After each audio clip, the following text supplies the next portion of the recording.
and Matt's in there, and James, and Tom, and all of the characters. And, all you clowns. All of us clowns. Yeah. You'll see how goofy they really are in a second. Yeah, we're really goofy. We have a good time. So we'd like to give you guys an inside look. Let's roll it.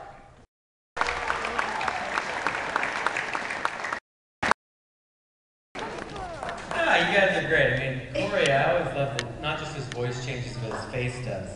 You know, from character to character, it kind of squishes up and down, and as each of you embody the character you're supposed to portray. It's quite incredible. The dangerous thing is when I have 6 or 7 of them in there, they can each play about 3 to 10 different characters each. So I might be dealing with like 70 different people at one time. And then they start doing impressions, and Dee does cricket sounds and creature sounds, and suddenly it's completely out of control, and I've got to get it back to Star Wars.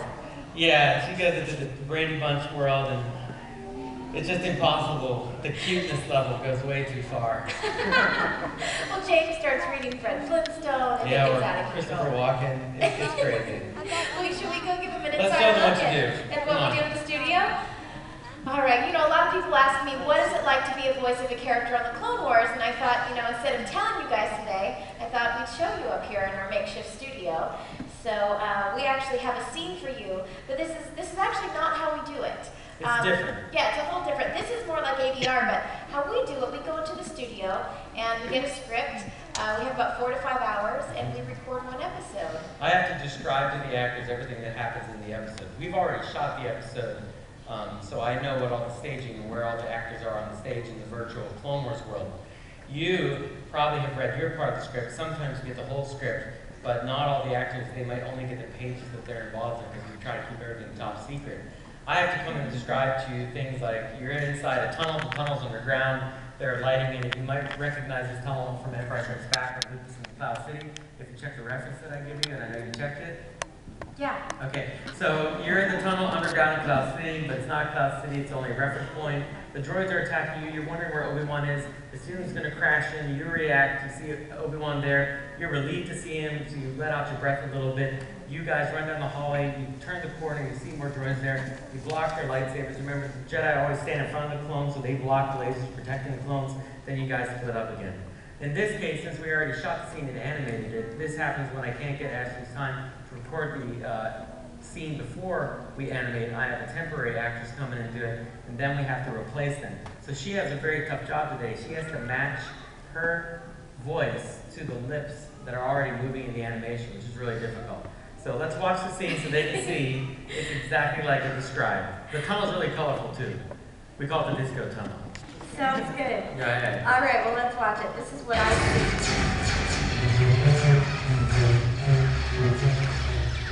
Make sure there are efforts in there. Okay. Like when you have to give a horizontal cut, show them that horizontal, vertical, kick in the stomach, punch in the face. Anything else you want? Sometimes he just does that. I just make it up. I'm sorry. You're very good at it though.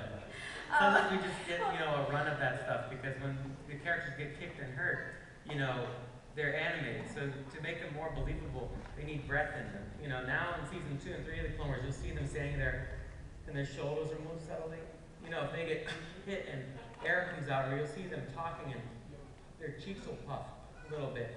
Not so much in season 1, we didn't have those controls. That all makes the characters more alive and more believable.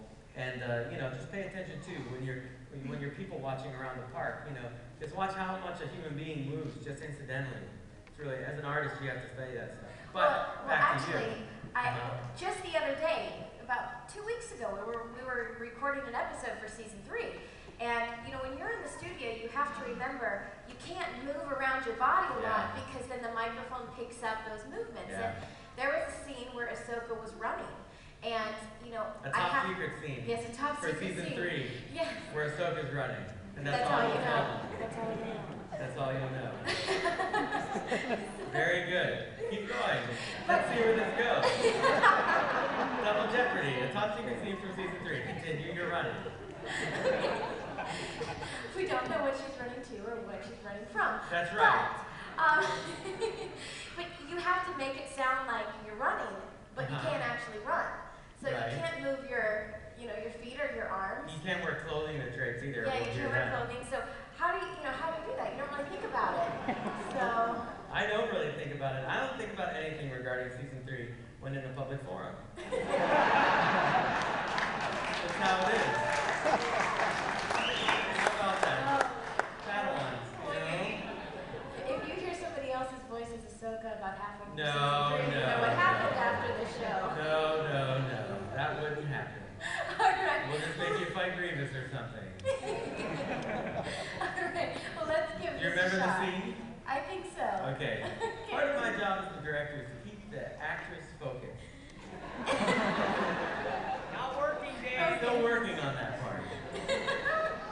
Are you ready? I'm ready. Take the cuteness, make it into a little ball, throw it away. No cuteness. Okay, she's ready. Alright, let's go.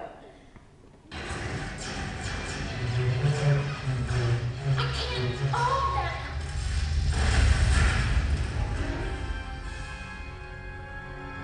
Need some help? So good to see you, Master Filoni. Things are going well. The lab is secure, and hopefully Anakin has reached Padme by now. I'll get them all. I'll keep the droids occupied. You nailed it that time. You nailed it. Very good. Very good. You did great this show. Let's show them just how hard this is to do, though, huh? I think so. I think we should put the audience in my shoes. Let's do it. All right, would you guys like to audition for an honorary part in the Clone Wars? What do you think? Oh, All right, well, I hope they like what they see. I got a bad feeling about that. I was thinking, here's where the fun begins. Of course you were. I've been having dreams. Bad dreams. Visions they are. Underestimate them. You must not. She will die, and there's nothing that you can do. Fear. In these times, it is the greatest weapon wielded against those who would stand up for truth and justice. I know there are those individuals in the galaxy who would seek to promote fear and spread chaos. We have a responsibility to challenge those who threaten the safety of its people. We are the defenders of truth. Less yapping, more blasting! We're shoulder to shoulder on those front lines. For the Republic!